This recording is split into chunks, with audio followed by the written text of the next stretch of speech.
semua, saya Kelly Filamar Trisnanto, mahasiswa Ilmu Politik dari Universitas Bakri, dan di video kali ini saya akan mengulas peran militer terutama TNI dalam konflik sosial di Papua dalam kurun waktu 2005 hingga 2025. Isu ini itu tidak hanya penting karena tidak hanya menyangkut stabilitas nasional, isu ini itu juga menyangkut kepada keadilan sosial dan juga masa depan demokrasi di kawasan timur. TNI sebagai aktor politik formal memiliki mandat konstitusional untuk menjaga kedaulatan dan keutuhan NKRI.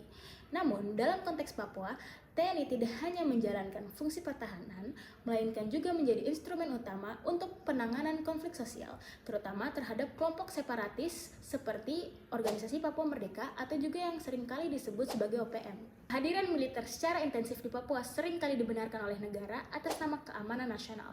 Tapi perlu kita ketahui lagi, apakah pendekatan militeristik ini itu mampu menyelesaikan konflik yang ada atau hanya memperdalam jurang ketidakpercayaan. Dalam 2 dekade terakhir, operasi militer seperti Operasi Cakrawasi, Operasi Nemangkawi, dan kini Operasi Damai Kartens menjadi simbol kehadiran negara di Papua.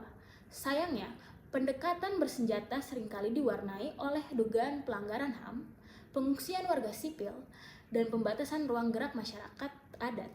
Menurut Papua Roadmap, kehadiran militer dalam skala besar tanpa pendekatan dialog dan keadilan sosial hanya memperdalam aliansi masyarakat Papua terhadap negara. Artinya, pendekatan keamanan justru memperkuat identitas separatis, bukan meredamnya. Laporan Komnas HAM tahun 2023 menunjukkan lebih dari 200 laporan dugaan pelanggaran HAM di Papua selama 5 tahun terakhir, mulai dari penembakan hingga penyiksaan dalam proses interogasi. Bahkan, sejumlah kasus melibati anak-anak dan warga sipil non-bersenjata. Otonomi khusus Papua yang diharapkan menjadi solusi struktural ternyata belum mencapai akar persoalan. Ketimpangan pembangunan, diskriminasi budaya, dan representasi politik yang minimum. Militer yang seharusnya menjaga keamanan kini diasosiasikan dengan ketakutan dan juga represi. Hal ini menciptakan paradoks, negara hadir namun keadilan absen. Baik, mungkin agar kita dapat lebih mengerti lagi tentang peran militer di konflik sosial Papua, mari kita interview salah satu anggota militer. Baik, di interview kali ini saya hadir dengan Bapak Yohanes untuk menanyakan pertanyaan tentang apa peran militer dalam konflik sosial di Papua. Pertanyaan pertama itu, sejauh mana peran militer efektif dalam menanggulangi konflik sosial di Papua tanpa menimbulkan pelanggaran HAM? Yang pertama, bahwa TNI dalam mengatasi kelompok organisasi Papua Merdeka sudah berlangsung lama, sejak tahun 1975 hingga sekarang. Ketika waktu itu TNI juga diduga melakukan pelanggaran HAM, TNI juga sudah melakukan reformasi diri, bahwa saat ini TNI sudah melakukan pembenahan untuk seluruh prajurit kita yang melaksanakan tugas di Papua, dibekali tentang pengetahuan-pengetahuan tentang hak asasi manusia. Harapannya adalah TNI, prajurit yang tugas di Papua, juga tetap mengedepankan hak asasi manusia, bahwa mereka juga manusia, mereka juga warga negara Indonesia yang mungkin belum sepaham terkait dengan bahwa Papua adalah bagian dari NKRI. Kita memberikan penyadaran, kemudian ketika mereka melakukan angkat senjata dan ada beberapa dari mereka melakukan upaya-upaya pembunuhan, kemudian kita di sana hanya dengan fokus untuk melindungi masyarakat, terutama masyarakat di Papua, dari gangguan OPM. Mungkin itu saja, bahwa HAM dalam hal ini tetap dipegang teguh oleh TNI. Baik, pertanyaan kedua itu, apakah kehadiran TNI di Papua lebih berfungsi sebagai penjaga keamanan atau sebagai alat kontrol politik terhadap masyarakat lokal? Ya, tentunya bahwa kita dalam Undang-Undang TNI adalah sebagai alat pertahanan untuk menjaga kedaulatan.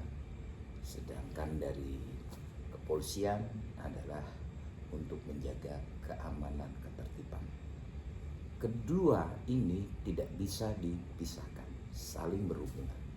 Terkait dengan permasalahan di Papua, itu adalah terkait dengan upaya-upaya separatis. Jadi tindakan TNI di sana juga untuk mengamankan upaya-upaya yang ingin memisahkan dari Indonesia.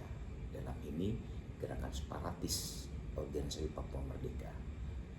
Kita di sana juga untuk mengamankan masyarakat dari upaya-upaya mereka mengadu domba, menghasut, bakal melakukan tindakan-tindakan sampai pembakaran sekolah yang seperti kita ketahui, dan banyak sekolah-sekolah dan puskesmas-puskesmas di Papua yang dibakar oleh mereka. Sehingga kehadiran TNI adalah untuk mengamankan masyarakat yang berada di Papua dari gangguan separatis organisasi Papua Merdeka. Baik, untuk pertanyaan selanjutnya, bagaimana mekanisme akuntabilitas terhadap tindakan militer di Papua dijalankan oleh institusi sipil seperti DPRD dan Komnas HAM? Begini, bahwa TNI selalu dalam tindakannya, dalam setiap tugas selalu mendapat pengawasan dari DPR RI. TNI tidak bisa melakukan hal-hal yang di luar dari kewenangannya, karena DPR RI akan melakukan pengawasan, dalam hal ini Komisi 1. Sehingga apa yang dilakukan oleh TNI, ketika TNI melakukan pelanggaran-pelanggaran, masyarakat dapat mengadu ke DPR, dalam hal ini Komisi 1, kemudian Komisi 1 melakukan tindakan-tindakan untuk menindaklanjuti aspirasi masyarakat terkait adanya dugaan pelanggaran yang dilakukan oleh TNI. Jadi di era sekarang ini TNI tidak menutup diri untuk menerima masukan, kritikan dari siapapun.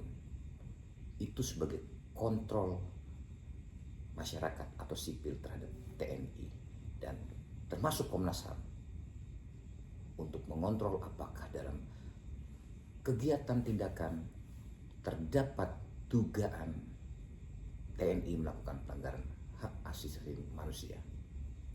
Baik. Untuk pertanyaan selanjutnya, apakah pendekatan keamanan oleh TNI di Papua sejalan dengan strategi jangka panjang negara dalam membangun keadilan dan rekonsiliasi? TNI bertugas di sana tentunya atas perintah Presiden selaku Panglima tertinggi Tentara Nasional Indonesia. Dalam hal ini kita diperintahkan oleh Panglima TNI, kemudian kami juga diperintahkan oleh Kepala Staf Angkatan Darat, yang intinya adalah tentunya tugas yang dilaksanakan oleh TNI untuk menjaga kedaulatan, dan itu berkesinambungan dengan tujuan dan tugas dari pemerintah melindungi segenap masyarakat dan tumpah darah Indonesia. Mungkin demikian yang bisa saya sampaikan. Baik. Untuk pertanyaan terakhir, bagaimana militer merespon kritik publik dan tuntutan internasional atas dugaan pelanggaran HAM yang dilakukan selama operasi di Papua? Begini, terkait dengan adanya kritikan internasional terhadap pelanggaran hak asasi manusia, tentunya sebagai TNI kita terbuka.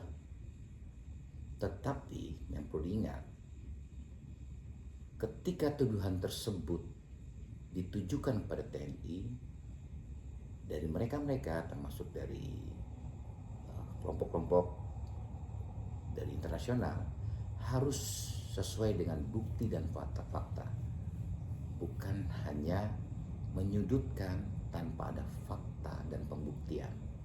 Ketika ada pembuktian yang akurat bahwa TNI sekali lagi untuk melakukan pelanggaran HAM, maka sebagai pimpinan kita tidak segan-segan untuk mengenakan sanksi terhadap pelaku pelanggaran HAM di Papua. Baik. Mungkin sekian dari pertanyaannya untuk interview kali ini. Terima kasih banyak Bapak Yohanes atas waktunya dan atas waktu untuk menjawab pertanyaan yang telah saya lontarkan. Makasih, Dek. Menurut saya, konflik di Papua tidak bisa diselesaikan hanya dengan senjata. TNI memang penting dalam menjaga stabilitas, namun perannya perlu dikaji ulang.